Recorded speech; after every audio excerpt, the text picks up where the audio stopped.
I'm sitting at the notary's office, pen in hand, about to sign over my $8 million business to my son. He's smiling. His lawyer's smiling. The notary is ready. I put pen to paper. Then my phone buzzes. I should ignore it. This is an important moment. 40 years of building Richardson Manufacturing, culminating in this transfer of ownership to my son Marcus. But something makes me glance at the screen. The text is from my accountant, Linda Chen. Urgent. Call me before you sign anything. Found something in the books you need to see. I put the pen down. Everything okay, Dad? Marcus asks, his smile tightening slightly. Give me a minute. I need to take this call. Dad, seriously?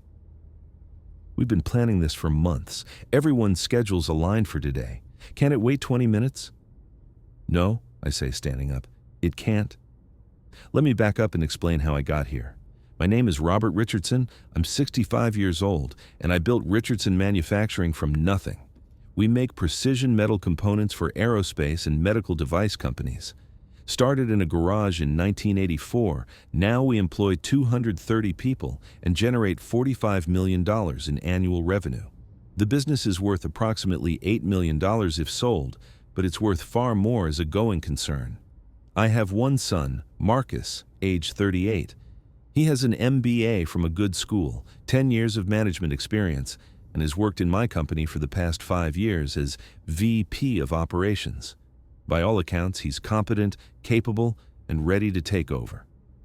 My wife Claire died 2 years ago from breast cancer. Since then, I've been thinking about succession planning, about legacy, about what happens to the business I've spent my life building.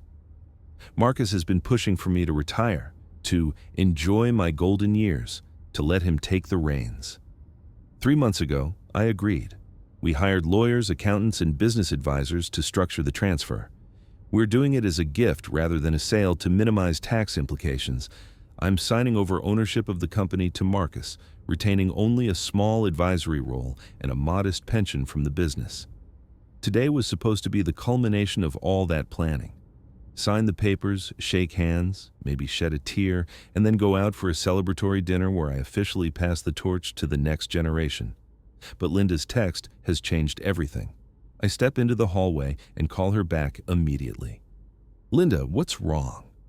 Robert, I've been doing the final audit before the ownership transfer, just checking all the numbers one last time. I found some irregularities in the accounts. My stomach drops. What kind of irregularities?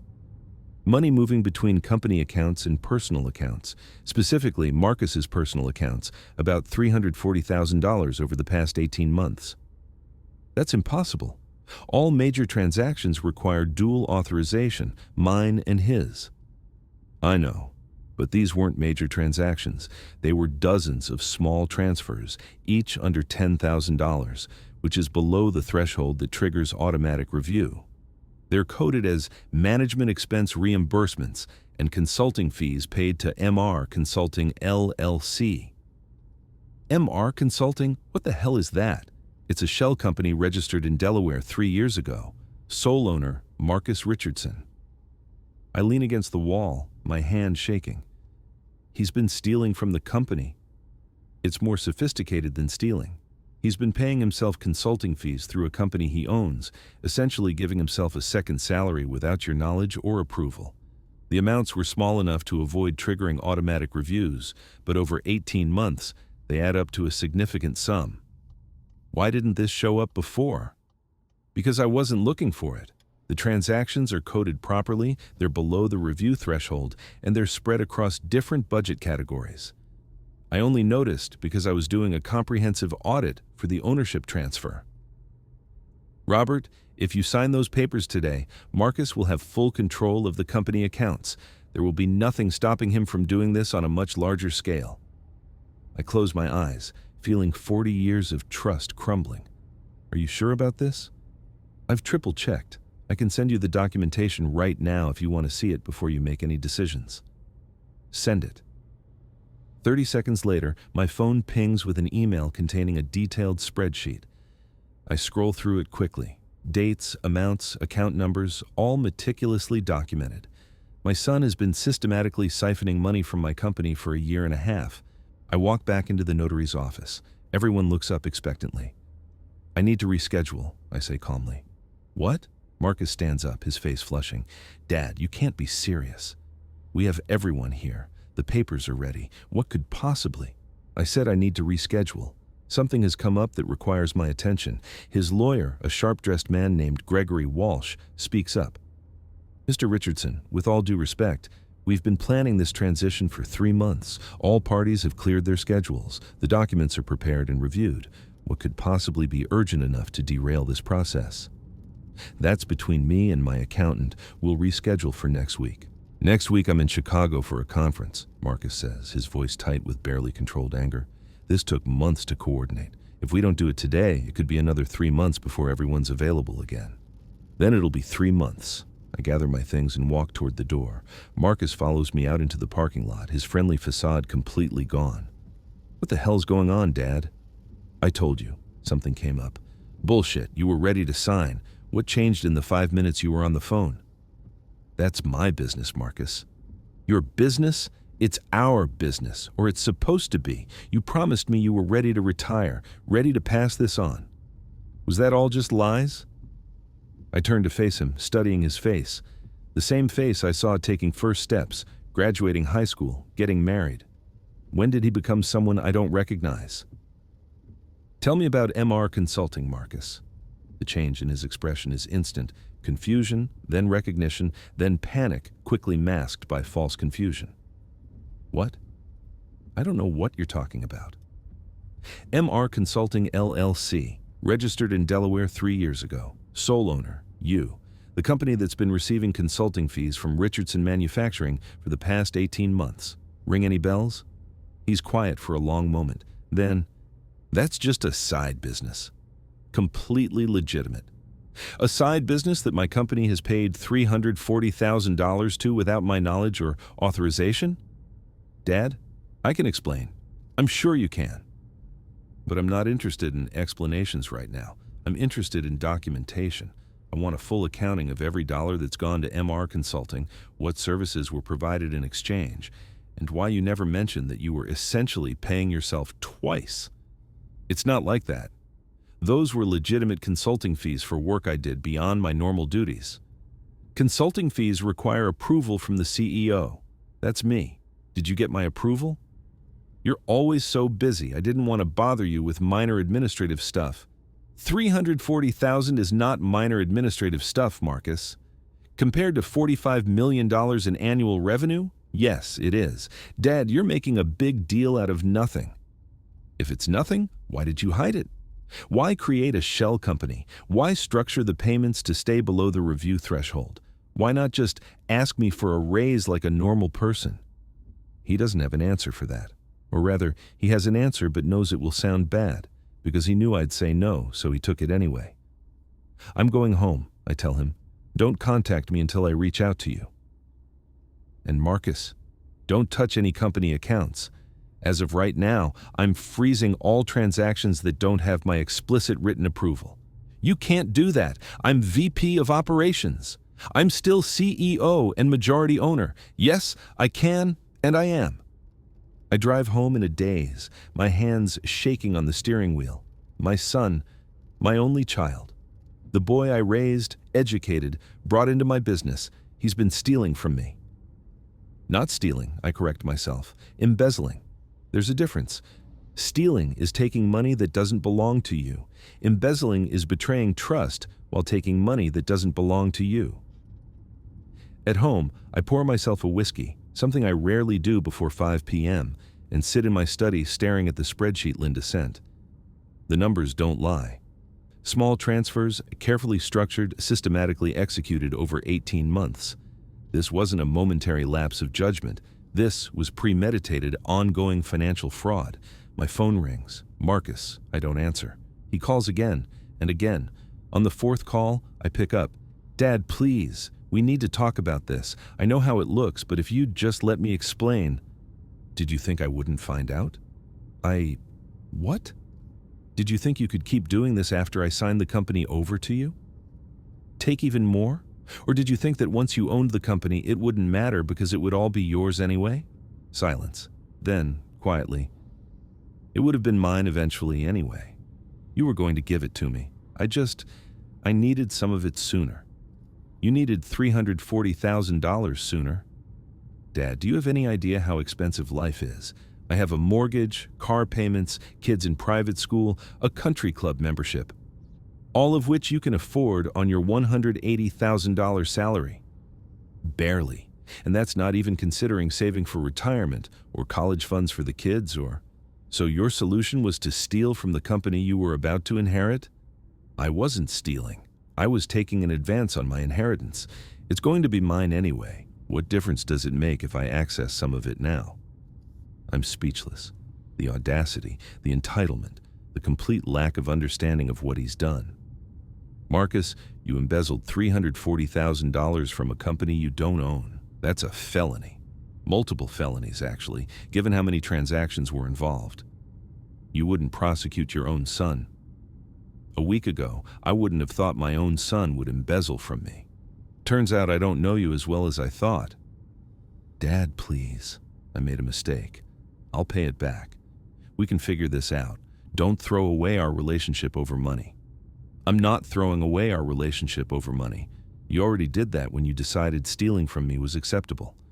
I'm just deciding what to do about it. I hang up and sit in the silence of my study, trying to process everything that's happened in the last 3 hours. This morning, I was a proud father about to pass his life's work to his son. Now, I'm a victim of embezzlement, trying to decide whether to prosecute my own child. The thing is, it's not really about the money. $340,000 is a lot, but the company can absorb that loss. What I can't absorb is the betrayal, the systematic deception, the clear intention to take advantage of my trust. And the scariest thought, if Linda hadn't caught this, if she hadn't sent that text message exactly when she did, I would have signed those papers. Marcus would have full control of an $8 million company. And based on what he just told me, he sees nothing wrong with taking what he thinks he's entitled to. How much would he have stolen then? How much damage would he have done before I realized what was happening? I open my laptop and start researching business attorneys who specialize in fraud cases. Because whether or not I press criminal charges, I need to understand my options. I need to protect my company from someone I should never have had to protect it from. My son. That night, I barely sleep. I keep thinking about all the signs I missed, all the times I should have questioned something but didn't because I trusted him. The expensive vacations he somehow afforded on his salary, the new car every 2 years, the casual mentions of investments he was making. I thought he was just good with money. Turns out he was good at stealing it. The next morning, I'm in my office at 6 a.m. when Linda arrives. I wasn't sure you'd be here, she says. Where else would I be? This is my company, at least for now. Have you decided what you're going to do? I'm going to audit everything, every account, every transaction, every expense report Marcus has submitted for the past 5 years. I want to know exactly how deep this goes. That's going to take weeks. Then it takes weeks. I need to know the truth, Linda, all of it. Over the next 3 days, we uncover more than I ever wanted to know. The $340,000 to MR Consulting is just the beginning. There are expense reports for business trips that never happened. Hotel stays in cities where we have no clients. Client dinners at restaurants where the credit card receipts show charges for 2 bottles of $500 wine. Company credit cards used for personal purchases, electronics, clothing, even a $12,000 watch that was supposedly a client gift, but never appeared in any client file. By the end of the week, Linda's audit reveals that Marcus has misappropriated approximately $680,000 over 5 years. Not all of it as obvious as the MR Consulting payments, much of it hidden in expense reports, inflated invoices from vendors he controls, and bonuses he authorized for himself without board approval. Robert, Linda says on Friday afternoon, exhaustion evident in her voice, this is systematic fraud. This isn't someone making bad judgment calls or bending rules. This is deliberate, calculated theft over a sustained period. I know. What are you going to do? I don't know yet. That evening, Marcus's wife Jennifer calls me. We've always had a cordial relationship. She's been married to my son for 12 years, given me 2 grandchildren, and I've never had reason to distrust her. Robert, I need to talk to you about what's happening with Marcus. I'm listening. He told me about the consulting company, about the money. He's devastated that you think he stole from you. Jennifer, he took $680,000 from my company without authorization. What would you call that? Silence. Then, 680,000? Marcus said it was only about 50,000 in consulting fees. Interesting. He's lying to his wife about the scope of his theft. Jennifer, I have documentation of every transaction. It's closer to $680,000 over 5 years. Would you like to see the audit results? I don't understand. Where did all that money go? That's what I'm trying to figure out. Your mortgage is reasonable for your income. Your cars are nice but not extravagant. You live well, but not $680,000 beyond your means. So where did it go? I don't know. Robert, I swear I had no idea Marcus was taking money from the company. If I had known, I believe you, but Jennifer, I need to ask you something. Has Marcus been gambling, using drugs, having an affair, something that would explain where this money went? No, at least, I don't think so. He works long hours, comes home tired, spends weekends with the kids. He's been stressed lately, but I thought that was just normal work pressure. After we hang up, I sit with a new disturbing question. Where did $680,000 go? Marcus's lifestyle doesn't reflect that kind of hidden wealth, which means either he's very good at hiding it, or he spent it on something Jennifer doesn't know about. The next morning, I hire a private investigator. If my son has been stealing from me for 5 years, I need to know why and where the money went. The PI, a former FBI agent named Michael Torres, takes the case immediately. Give me 2 weeks, Torres says. I'll find out what your son has been doing with the money. Meanwhile, I need to decide what to do about the business transfer. My attorney, Patricia Morgan, is blunt about my options. You have 3 choices, Robert. 1. Press criminal charges. Marcus goes to prison. Your family is destroyed, but justice is served. 2. Handle it civilly. Sue for repayment, remove him from the company, but avoid criminal prosecution. 3. Do nothing. Write it off as an expensive lesson and move on with your life. What would you do? I'd ask myself what I want the outcome to be. Do you want your son in prison? Do you want the money back? Do you want to preserve any relationship with him? Do you want to protect the company from further damage? Different goals require different strategies. That night, I'm sitting in my study when my phone rings. It's my brother Edward, who lives in California and works as a physician. We talk maybe once a month, usually about nothing important. Robert, Marcus called me yesterday. He's very upset. He says you've frozen him out of the company over a misunderstanding. It's not a misunderstanding, Ed. He embezzled nearly $700,000. 700? Robert, are you sure? That doesn't sound like Marcus. I have 5 years of documentation. I'm very sure. What are you going to do? I don't know yet, but I'm not signing the company over to him. That much is certain. He's your son, Robert. I know who he is. The question is whether he knows who I am, because the man I thought I was raising wouldn't steal from his own father. Edward is quiet for a moment. Then, Dad did something similar to me when I was in medical school. I sit up straighter. What?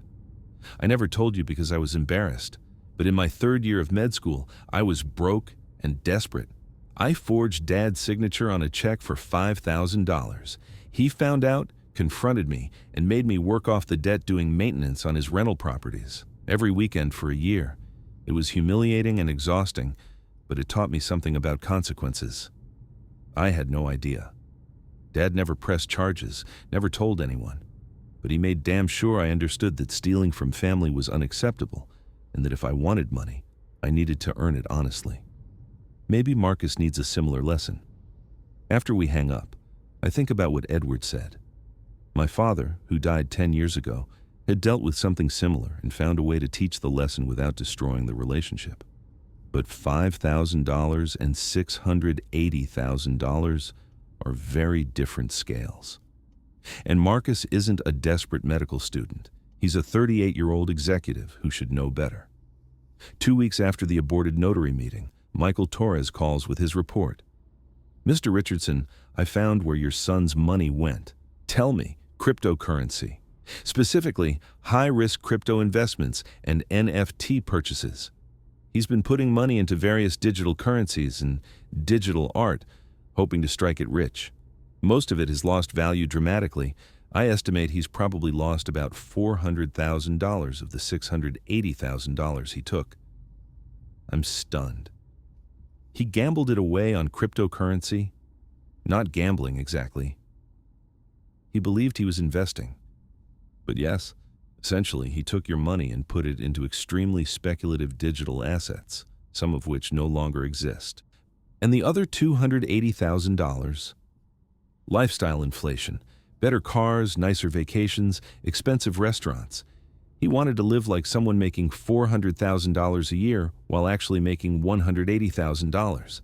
The crypto investments were supposed to be his way out, make enough to pay back what he took, plus extra to fund the lifestyle permanently. Didn't work out that way. So my son stole from me to fund cryptocurrency speculation. He's not a criminal mastermind. He's a fool who thought he could get rich quick and pay back what he stole before anyone noticed. That night, Marcus shows up at my house. I see him through the window, sitting in his car in my driveway for 10 minutes before finally getting out and walking to the door. I let him in. We sit in my study, the same room where I've made every major business decision for the past 20 years. "Dad, I know you hired a private investigator. I know you know about the crypto. Then you know I know everything. I made a mistake. A huge mistake. I thought I could turn it around, make back the money plus extra, and you'd never have to know. But the market crashed, and everything I invested in lost value, and now I'm in a hole I can't dig out of. You stole $680,000 from my company and gambled it on cryptocurrency. I didn't gamble it. I invested it. I did research. I followed experts. I really thought, you stole it, Marcus. However you spent it, the first crime was taking it in the first place." He's crying now, something I haven't seen since he was a child. I know I screwed up. I know I betrayed your trust. But Dad, please, don't press charges. Don't destroy my life over this. I'll pay it back. I'll work for free. I'll do whatever you want. Just, please don't send me to prison. Or Ethi. I look at my son, this man I raised, this person I thought I knew, and I realize something. He's not sorry he stole. He's sorry he got caught. If that text message hadn't come through when it did, if Linda hadn't found the irregularities, if I had signed those papers, he would have kept going. He would have taken even more, convinced it was justified, because the company was going to be his anyway. "Marcus, I'm not going to press charges." Relief floods his face. "Thank you, Dad. Thank you so much. I promise but you're fired, effective immediately, and I'm suing you for repayment of the full $680,000. You can pay it back over time with interest, but you will pay back every cent." The relief vanishes. "Dad, if you fire me, how am I supposed to pay you back? I'll never get another job making what you were paying me. I have a mortgage, kids in private school. That's your problem, not mine. You should have thought about that before you stole from the company." "But Dad, the alternative is criminal charges, Marcus.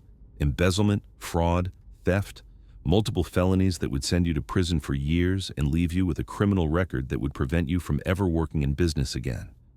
So the choice is yours, lawsuit and repayment plan or criminal prosecution.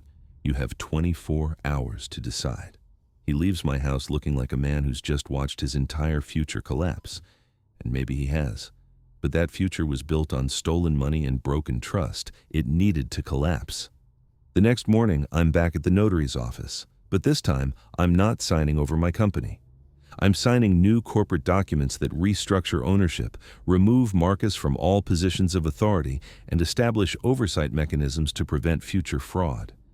The notary, who was present for the aborted signing 2 weeks ago, looks at the new documents with obvious curiosity, but doesn't ask questions. That's what I pay her for. Discretion. As I sign the final page, my phone buzzes. Another text from Linda. Marcus's attorney just called.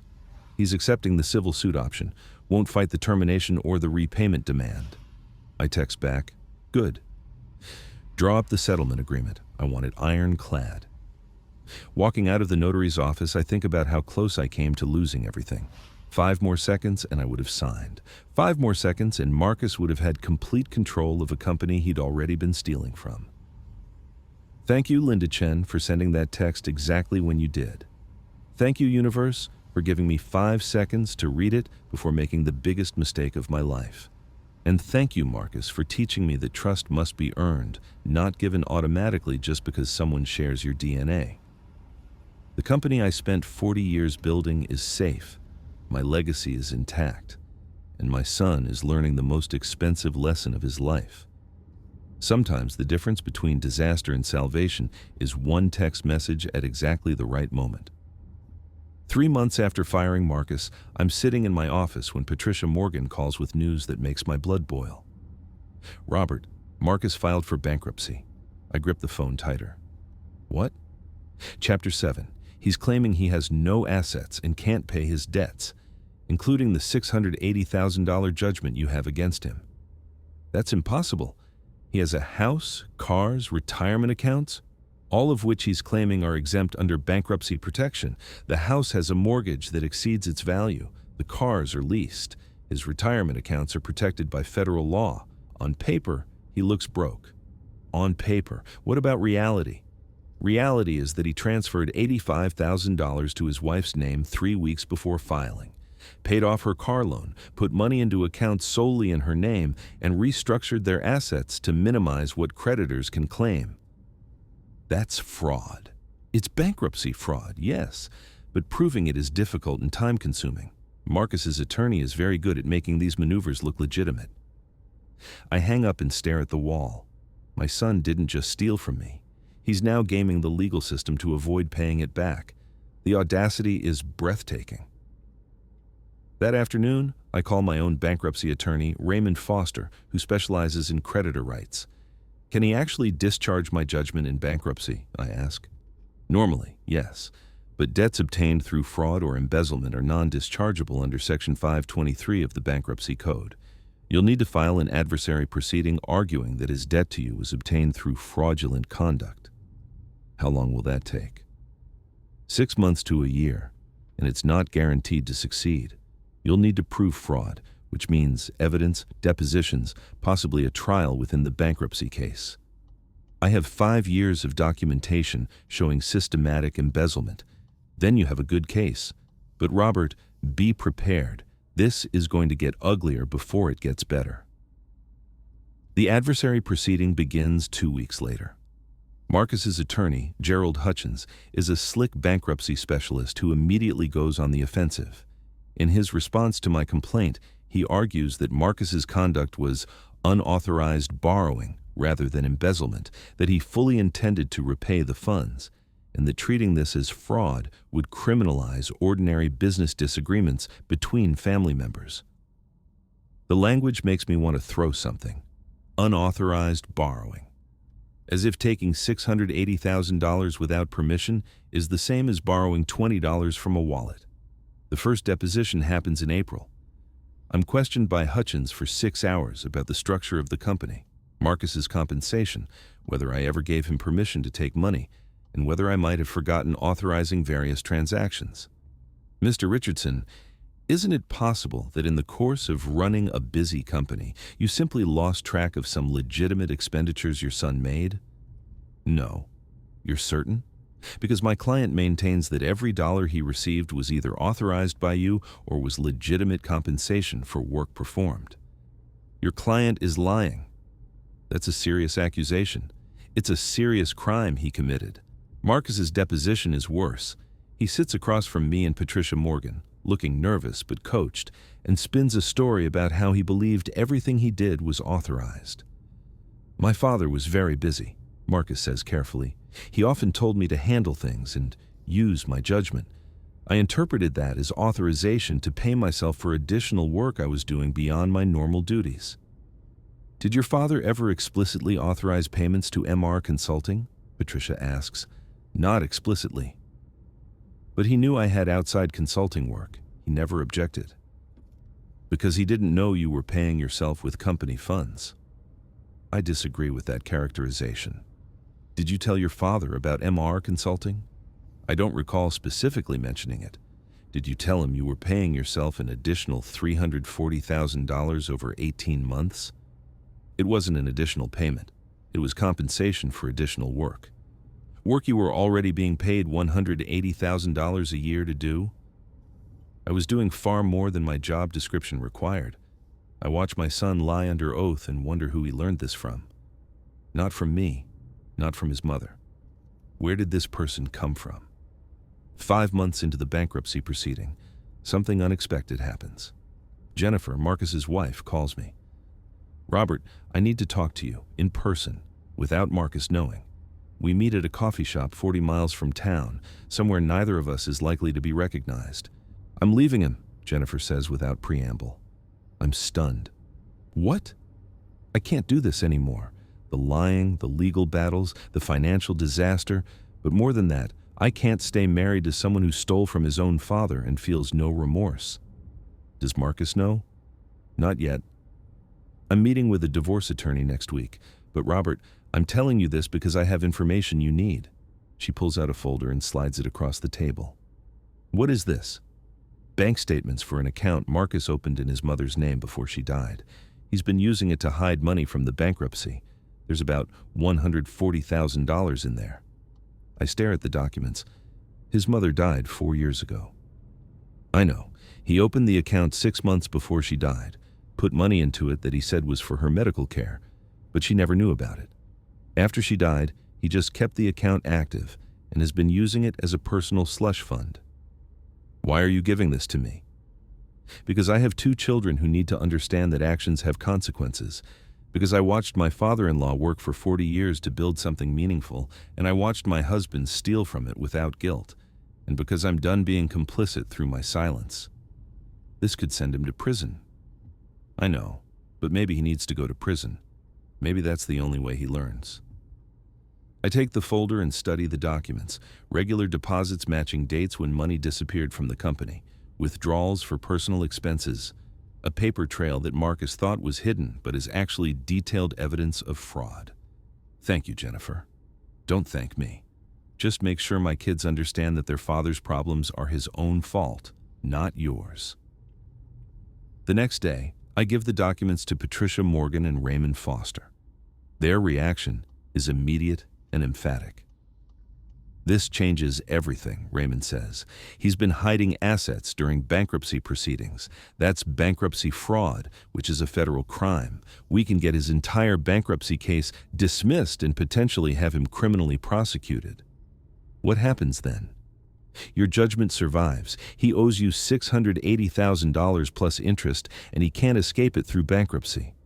We can garnish his wages, seize assets, and pursue collection for as long as it takes. And the criminal charges? That's up to the U.S. Attorney's Office, but with this evidence, they'd have a strong case.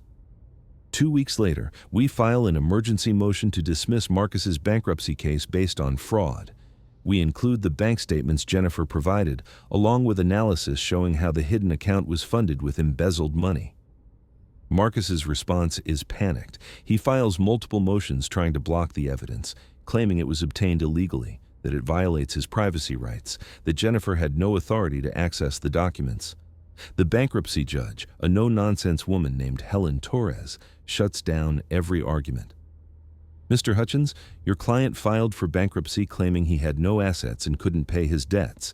Evidence has been presented showing he has a hidden bank account with $140,000. That's not a privacy issue. That's fraud on this court. The bankruptcy case is dismissed 2 weeks later. The judge's order is scathing. The debtor, Marcus Richardson, has engaged in a pattern of deception both before and during these proceedings. He systematically embezzled funds from his father's company, then attempted to shield himself from responsibility through bankruptcy while hiding substantial assets. This court will not be a party to such fraud. The bankruptcy case is dismissed with prejudice, and this matter is being referred to the U.S. Attorney for potential criminal prosecution.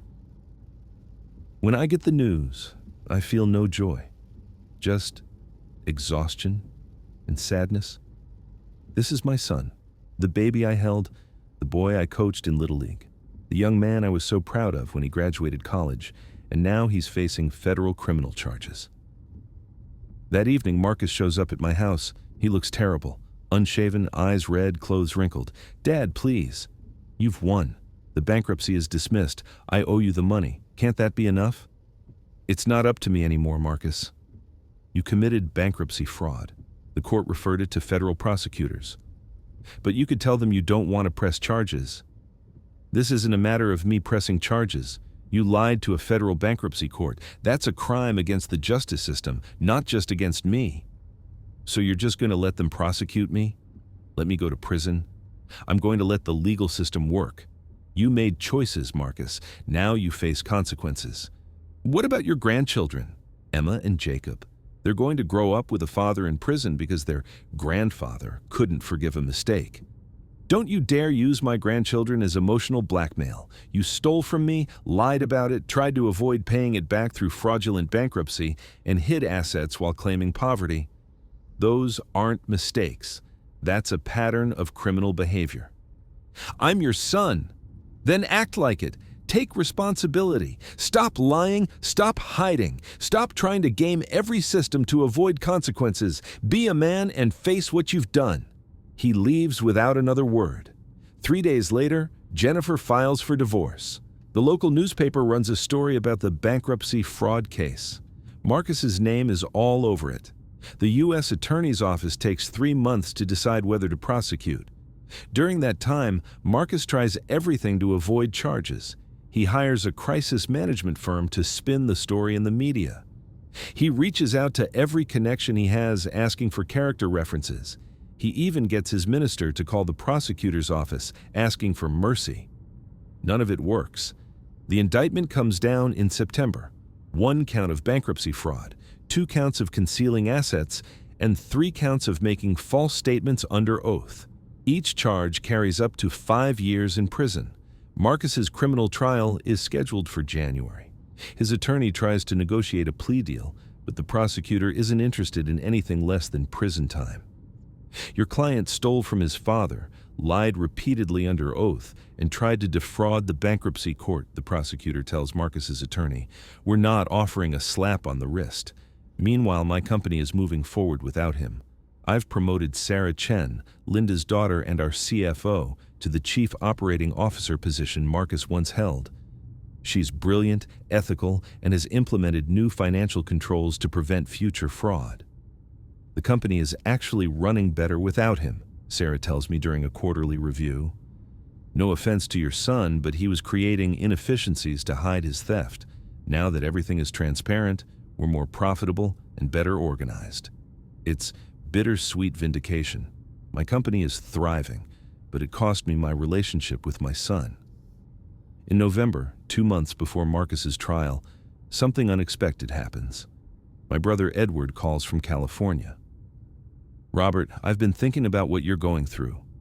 I went through something similar with my son David 5 years ago." "What happened?" "He stole prescription pads from my office and was forging prescriptions for painkillers. Not for himself, he was selling them. When I found out, I had the same choice you're facing. Protect my son or protect my medical practice and do what's right." "What did you do?" "I reported him to the medical board and the police. He went to rehab and got probation instead of prison, but only because I cooperated with the investigation. It destroyed our relationship for 2 years, but you know what? It saved his life. He's sober now, working as a counselor, helping other addicts. If I had covered for him, he'd probably be dead. So you think I'm doing the right thing? I think you're doing the hard thing, which is usually the same as the right thing. Marcus needs to face consequences, or he'll never change." The trial begins on a cold January morning. I attend every day, sitting in the back row of the courtroom, watching as prosecutors present the evidence of my son's crimes. The paper trail is damning. The hidden bank account, the false statements in bankruptcy filings, the testimony from Jennifer about asset transfers, Marcus's own deposition where he contradicted himself repeatedly. His defense attorney tries to argue that Marcus was confused, overwhelmed, making mistakes rather than committing crimes. But the jury doesn't buy it. The evidence is too clear, too systematic, too deliberate. The trial lasts 2 weeks. The jury deliberates for 6 hours. The verdict? Guilty on all counts. At sentencing, the judge is stern but not cruel. Mr. Richardson, you had every advantage in life. A father who built a successful business, an education, opportunities, and you threw it away through greed and dishonesty. You stole from your own father, then compounded that crime by lying to a federal court. The sentence is 36 months in federal prison, followed by 3 years of supervised release. You will also pay full restitution of $680,000, plus interest to your father. Marcus is led away in handcuffs. He doesn't look at me as he leaves. That night, Jennifer brings Emma and Jacob to my house. They're 12 and 9 now, old enough to understand that their father did something wrong, but too young to fully grasp the implications. "Grandpa, is Daddy going to prison because of you?" Emma asks. "Your daddy is going to prison because of choices he made. I didn't put him there. He put himself there. But you told the police about him." "Yes, I did. Because sometimes the right thing to do is hard, and it hurts. But it's still right." "Do you still love him?" The question breaks my heart. Yes, I still love him. But loving someone doesn't mean protecting them from consequences. Sometimes it means letting them face those consequences so they can learn and grow. "Will you visit him in prison?" I hadn't thought about that. "I don't know yet, sweetheart. That's something I need to figure out." After they leave, I sit alone in my study, thinking about everything that's happened since that text message from Linda 9 months ago. One notification on my phone changed everything. 5 seconds that saved my company and destroyed my relationship with my son. Was it worth it? I honestly don't know. My company is safe. Justice was served. Marcus is learning consequences he should have learned decades ago. But I lost my son. Maybe not forever, but for now. And that loss is heavier than I expected. Marcus serves 18 months in federal prison before being released to a halfway house. During that time, I don't visit. Not because I don't love him, but because I don't know what to say. Every conversation we might have starts and ends with the same reality. He stole from me, and I turned him in. But I do write letters. Every month I send him a letter talking about the company, about his children, about life continuing without him. I never mention the theft or the trial. Just normal father-son conversation, as if we can build a bridge made of ordinary words over an extraordinary betrayal. He never writes back. 2 years after that text message saved my company, I'm sitting in my office when Sarah Chen knocks on my door. "Robert, there's someone here to see you. He doesn't have an appointment, but he says it's important." "Who is it?" "Marcus." My heart stops. "Send him in." My son walks into my office looking different, thinner, older. Prison does that to people. He's wearing cheap clothes, not the designer suits he used to favor. His confidence is gone, replaced by something that looks like humility. "Dad, thank you for seeing me." "Sit down." We sit across from each other, the same desk where we used to discuss business strategy back when I trusted him. The silence stretches uncomfortably. "I read your letters," Marcus finally says. "All of them. I didn't respond because I didn't know what to say. I still don't, really. But I'm here because I need you to know something." "I'm listening." "You were right. About everything. The stealing, the lying, the bankruptcy fraud. I told myself I was just taking what would eventually be mine anyway, that I was smart enough to pay it back before anyone noticed, that crypto was going to make me rich and solve all my problems. But really, I was just a thief. And worse, I was a thief who stole from the one person who gave me everything." "Why, Marcus?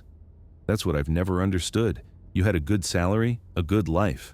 Why wasn't that enough?" "Because everywhere I looked, I saw people who had more. Guys I went to business school with who were making millions, friends buying second homes, people posting on social media about their successes, and I felt like I was failing because I only had a nice house and a good job. So I took shortcuts, told myself I deserved more than I was getting. And now? Now I'm living in a halfway house, working at a warehouse for $12 an hour, trying to figure out how to rebuild a life I destroyed. I've lost my wife, my career, 2 years with my children, and my relationship with my father. The shortcuts cost me everything. I study his face, looking for manipulation or performance, but all I see is exhaustion and regret. What do you want from me, Marcus? Nothing. I'm not here to ask for anything. I'm here to tell you I'm sorry. Not sorry I got caught. Sorry I did it in the first place. Sorry I betrayed you. Sorry I chose greed over integrity. And to tell you that you did the right thing by not protecting me from consequences. Prison was hell, but it taught me things I needed to learn. Like what? That I'm not special. That rules apply to me. That stealing is stealing no matter how I rationalize it, and that my father loved me enough to let me face consequences instead of enabling me to keep destroying myself. For the first time in 2 years, I feel tears coming. I didn't want to do it, Marcus. Turning you in was the hardest thing I've ever done. I know, but it was the right thing, and I'm grateful for it, even though it cost me 2 years of my life, because the alternative was you signing over the company and me stealing even more until I destroyed everything you built. We sit in silence for a moment. Then Marcus stands up. I should go. I just wanted to say that. To tell you I understand why you did what you did, and that I don't hate you for it. Marcus, wait. Sit back down. He sits. I need to tell you something too. When that text message came through at the notary's office, my first instinct was to ignore it, to sign the papers and trust that everything would be fine. But something made me look at my phone. Call it intuition, or luck, or divine intervention. 5 more seconds and I would have signed my company away to someone who was already stealing from it. I know, I think about that all the time. The thing is, I've spent 2 years being angry at you for what you did.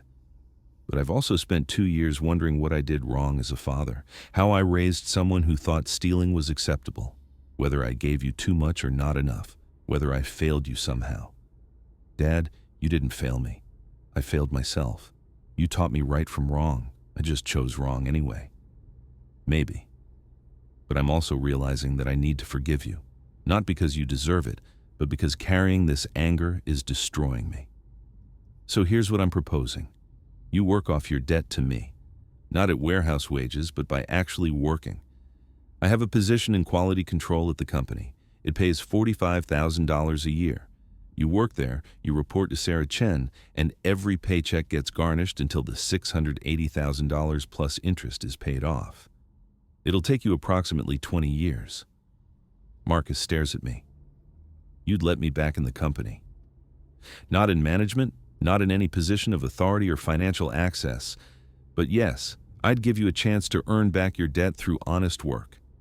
If you're serious about rebuilding your life, this is how you do it. 20 years of showing up, working hard, and proving through actions rather than words that you've changed. I'll do it. Whatever terms you set, whatever restrictions you put in place, I'll do it. There will be conditions. Random drug tests, complete transparency in your finances, regular meetings with a counselor who specializes in ethical decision-making. Any violation of these terms, any dishonesty, and you're done permanently. I understand. And Marcus? This doesn't mean we're back to normal. Trust is earned, not given. It's going to take years before I can look at you without remembering what you did. But I'm willing to try if you are. I'm willing. Thank you, Dad. 6 months later, I'm reviewing the quarterly reports when Sarah Chen comes into my office with an update. Marcus is doing well. He's never late, works hard, doesn't complain about the grunt work. The other employees say he's humble and helpful. I was skeptical, but I think he's genuinely trying to change. Good. Keep monitoring. And Sarah, thank you for giving him a chance. I'm doing it for you, not for him. But maybe that's enough. 1 year after Marcus's release from prison, Jennifer remarries. A decent man, an accountant, someone stable and honest. Emma and Jacob seem happy with the arrangement. Marcus attends the wedding and congratulates his ex-wife with what appears to be genuine warmth.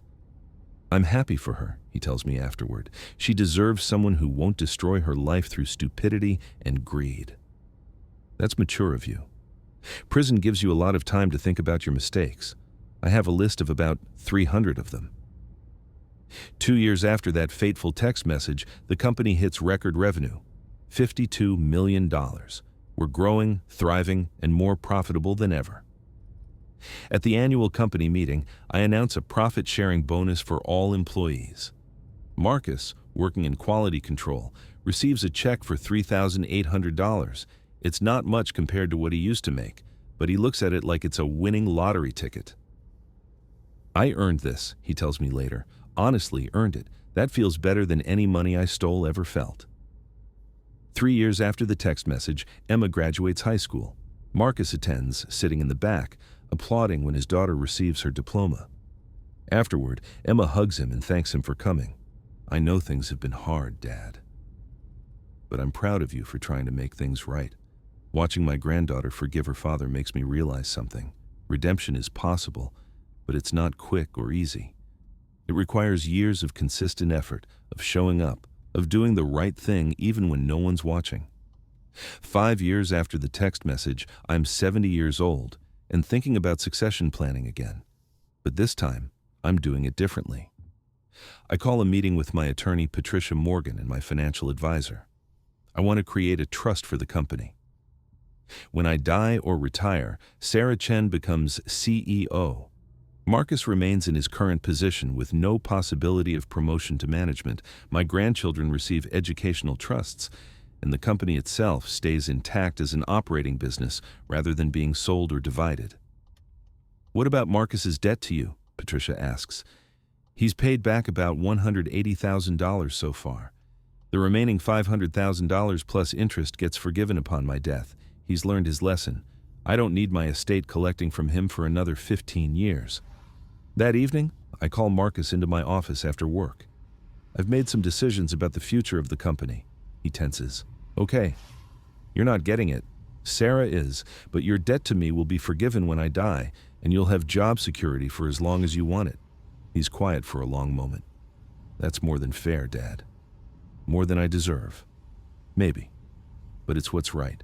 You made terrible mistakes, but you've spent 5 years trying to make amends.